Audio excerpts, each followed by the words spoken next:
I'm saying hello today on September 28th, 2010 from a very, very interesting spot, the Massachusetts Museum of Contemporary Art. Did I figure that out correctly? Correct. MassMoCA, yeah. MassMoCA, wonderful. Here with Catherine Myers, and you work for the museum? I do. I'm the Director of Marketing and PR. Oh, wonderful. Excellent. Thank you so much for taking the time to show me around a little bit. Now, tell me about this museum. I mean, it's housed in a wonderful historical complex. It is. The buildings were built between 1872 and 1900, so it's about, the buildings are more than 100 years old.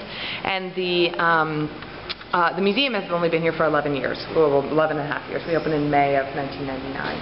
And the factory was originally, they manufactured textiles here, and then after the textile manufacturer left in the 1940s, a company called Sprague Electric moved in and they manufactured capacitors here. And then when Sprague moved out, the idea of putting a museum in here was proposed in '86, and then we opened in '99. So, can I ask you one brief question? I just walked through this very interesting. What is that all about? That is an art installation by an artist named Natalie Derman-Jenko. It's called Tree Logic. What she did was she thought that it's like a big science experiment. So she thought that the phototropic effect, the effect of light, was going to be stronger than the gravitropic effect, the effect of gravity. And so she hung these trees upside down, and indeed it is. You can see that they're growing upwards, rather right? Beautifully, And they look like they're dying, but all trees right now look like they're dying. I know. It's fall. The leaves are falling. So they're actually quite healthy. But they're losing their leaves just as trees do in the fall. These trees the installation has been here since we opened 11 years, but these particular trees have only been here for 4 years.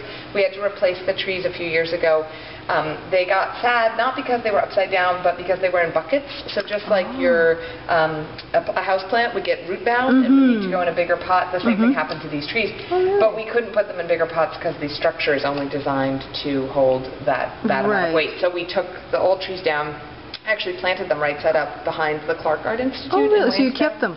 Nice. We did, and they are doing quite well. So they started their lives growing, regular, and then they got turned upside down for 6 years. So growing weird, and now they're growing like that again. So they have very funky branches. Can I ask you what species of trees they are? They're actually flame maples. So they are hardy.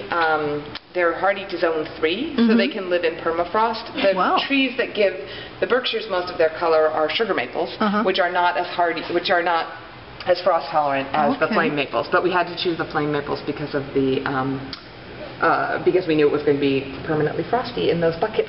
Oh, I see. Yeah, so that makes perfect sense. Trees that could withstand the cold better.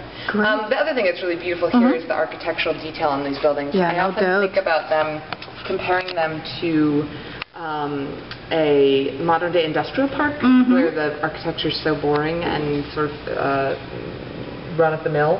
And here you look at the detail that went in. There's these little stone under every window, and then the arches over the windows, and then the crenellated brick around the eaves. They're just really beautiful buildings. It's gorgeous, and you guys have done a wonderful job, actually, of restoring the windows. Well, our hope was to celebrate the fact that this was a factory, not hide it. And we've tried to maintain, we're on the National Register of Historic Places, so we've tried to maintain the exterior of the buildings will stay the same. Wonderful. Another cool thing in the lobby in particular is that we have this variety of columns going on here. You can see, and it's kind of a history of mill architecture in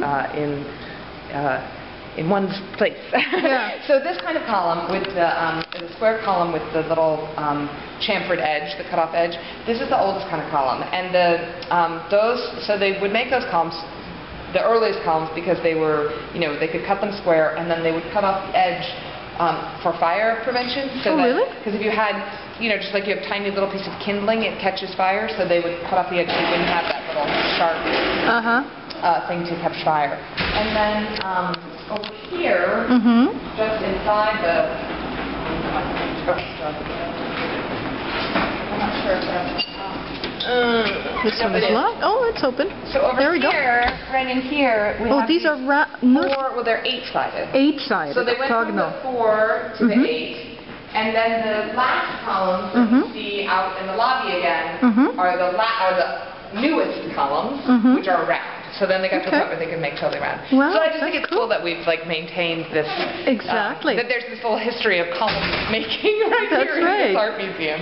Wonderful. What area are you going to show me next? Well, this, so now we're in the galleries. Okay, let me come back with another clip actually to cover that. Sure. Thank you.